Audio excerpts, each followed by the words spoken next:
முன்னாள் நாடாளுமன்ற உறுப்பினர் திரு சுவாஜலிங்கம் அவர்களே, முன்னாள் நாடாளுமன்ற உறுப்பினர்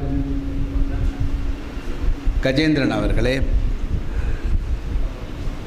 முன்னாள் பிரதேச சபை உறுப்பினர் நாவலன் அவர்களே, திரு பொன் மாஸ்டர் அவர்களே, அனைவருக்கும் இங்கே வெற்றி வாகை சூடி வந்திருக்கும் மகளிர் அமைப்பு, அங்கே வந்திருக்கும் அனைத்து வெற்றி வாகை சூடி வந்திருக்கும் இளைஞர்கள், பெரியோர்கள் அனைவருக்கும் இந்நேர வந்தனங்கள். வழக்கமாக ஒரு கூட்டம் என்றால் இவ்வளவு பெண்கள் வாரதில்லை, குறைவு. நீங்கள் அரசாங்கத்துக்கு நன்றி செலுத்தணும். ஏனென்றால் இந்த சட்டம் தான் உங்களை இங்கே கொண்டாந்து விட்டுருக்குது, இல்லாட்டி வந்திருக்க மாட்டீங்க. அதை இறுக்கி பிடிக்கணும். இப்போ இந்த சட்டம் இப்போது அங்கே பெயர் சொல்ல முடியாது, இடம் சொல்ல முடியாது.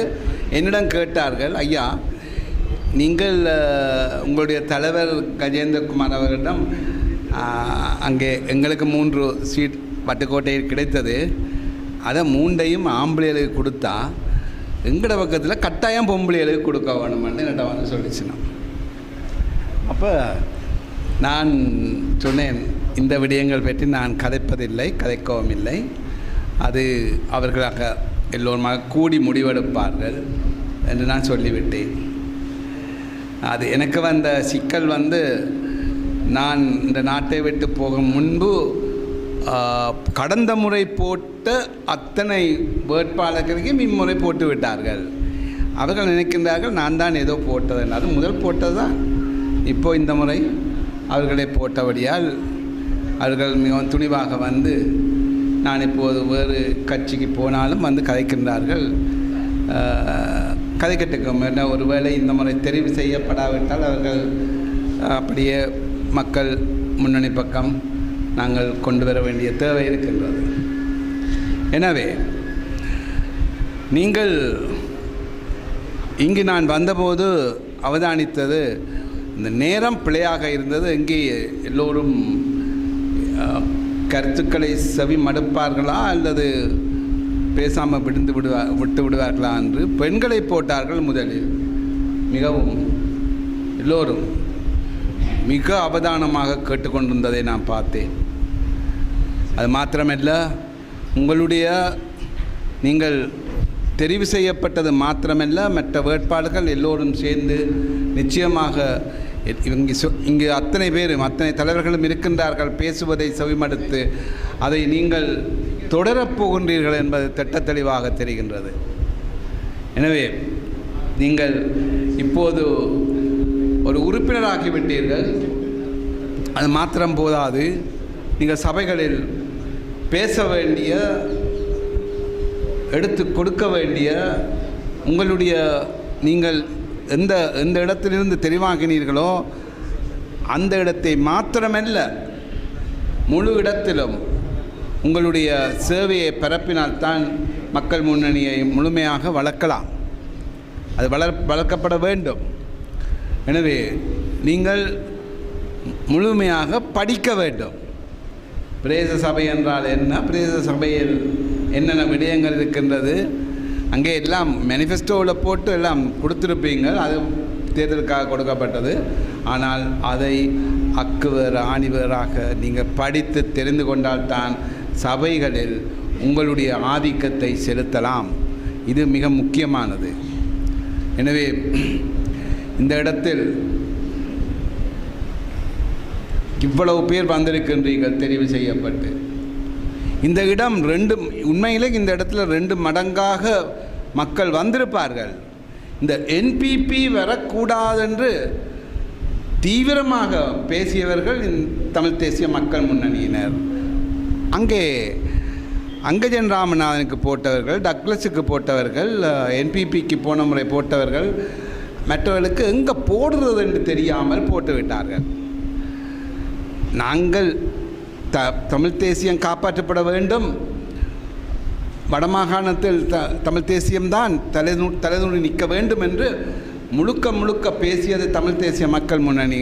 ஆனால் துரதிர்ஷ்டவசமாக அவர்கள் வாக்குகளை மாறி அளித்து விட்டார்கள். இல்லாவிட்டால் இந்த மண்டபம் இதை போல இரட்டிப்பு மடங்காக வந்திருக்கும் அவர்கள். ஆனால் தமிழ் தேசிய என்பிபி வராவிட்டாலும் பரவாயில்லை, நாங்கள் வடக்கு மாகாணத்தில் தமிழ் தேசியம் நிலைநாட்டப்பட்டுள்ளது. இதுதான் முக்கியமான பொருள். எனவே நீங்கள் கருத்துக்களை சரியான முறையில் மக்களுக்கு பரப்பி, இப்போது வந்திருக்கிற அத்தனை பேரும் பரப்பினால்தான் 4 வருடங்களில் ஒருவேளை முழுமையாக இந்த சபைகளை பிடிக்கக்கூடிய வாய்ப்புகள் உண்டு, தொடரக்கூடிய வாய்ப்புகள் உண்டு. எனவே இதை தொடர்ச்சியாக நீங்கள் செய்ய வேண்டும். எல்லோரும் இன்றைய அரசியல் தற்கால பிரச்சனைகள் தொடர்ச்சியாக நாங்கள் அதைத்தான் பேசி வருகின்றோம். உங்களுக்கு அது என்ன என்பது நன்றாக தெரிந்திருக்கும். காணாமல் போனோர் அதிலிருந்து தொடங்கினால் நாங்கள் அங்கே முடிக்கிற இடங்கள் இருக்குது. இவற்றையெல்லாம் மிக துல்லியமாக நாங்கள் அதை படித்து வைத்திருக்க வேண்டும். அது சரியான முறையில் விதைக்கப்பட வேண்டும். அதுதான் முக்கியம். இங்கே பலருக்கு தெரியாது, எங்களுடைய மக்கள் வாக்களிக்கின்றார்கள், பலருக்கு தெரியாது.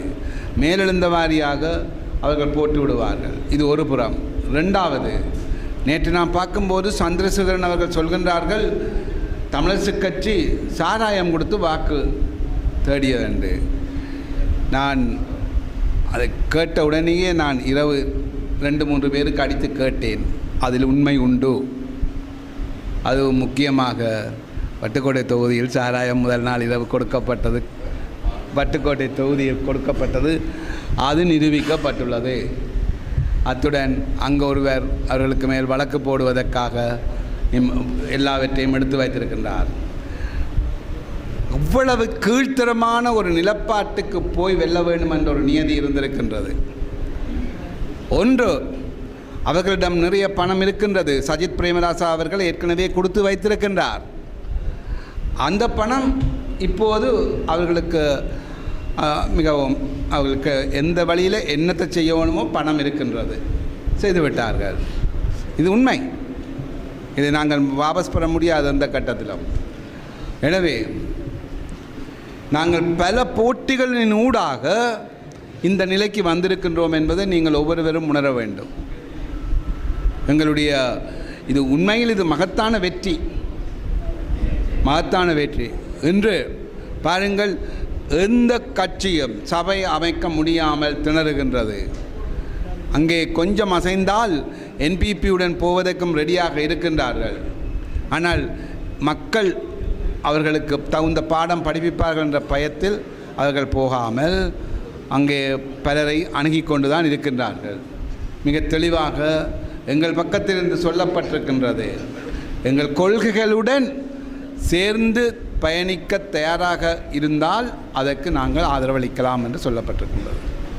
இதை நன்றாக தெரிந்து கொள்ள வேண்டும். எனவே நாங்கள் பல திசைகளை நோக்கி ஓட வேண்டி இருக்கின்றது. தற்போது இந்த வாரம் உங்களுக்கு தெரியும், முள்ளிவாய்க்கால் வாரமாக வருகின்றது. இதை பற்றியெல்லாம் நாங்கள் மீண்டும் நினைவுபடுத்தி உங்களுடைய பிள்ளைகள், இளைஞர்கள் எல்லோருக்கும் தெரியப்படுத்த வேண்டும். தனிய பத்திரிகை மூலம் செய்தி செல்வது அவர்களை சென்றடையாது.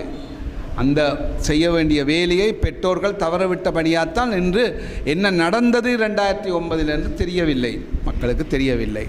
அவர்கள் அன்று சிறு பிள்ளை, இன்று இளைஞர்கள், ஆனால் அவர்களுக்கு விஷயம் தெரியாது. இதனால்தான் தேசியத்தை விட்டு விலகி நிற்கின்றார்கள். ஏதோ இந்த முறை அதை கொஞ்சம் தெரிந்து விட்டார்கள் போல் இருக்கின்றது. அங்கே என்பிபியை அனுப்பிவிட்டார்கள். அப்படி இருந்தும் ஓரளவுக்கு என்பிபி பெற்றிருக்கின்றது. அது அடுத்த முறைக்கு முற்றாக நாங்கள் அதை துடைத்து எறிய வேண்டும்.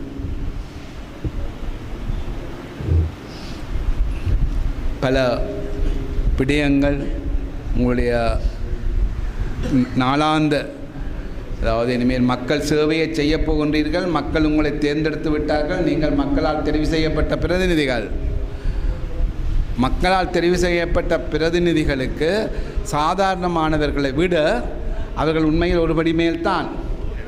உங்களுக்கு அதிகாரம் இருக்கின்றது, கூடுதலான அதிகாரம் பிரதேச சபைக்குத்தான் இருக்கின்றது. அதான் நான் சொன்னேன், நீங்கள் இவற்றை படித்து தெரிந்து கொள்ளுங்கள். தெரிந்து சரியான முறையில் நடந்தீர்கள் என்றால் நிச்சயமாக அடுத்த முறை முழு சபைகளையும் கைப்பற்ற முடியும் என கூறிக்கொண்டு இந்த சந்தர்ப்பத்தை கொடுத்த எனக்கு நன்றி கூறி அமைகின்றேன்.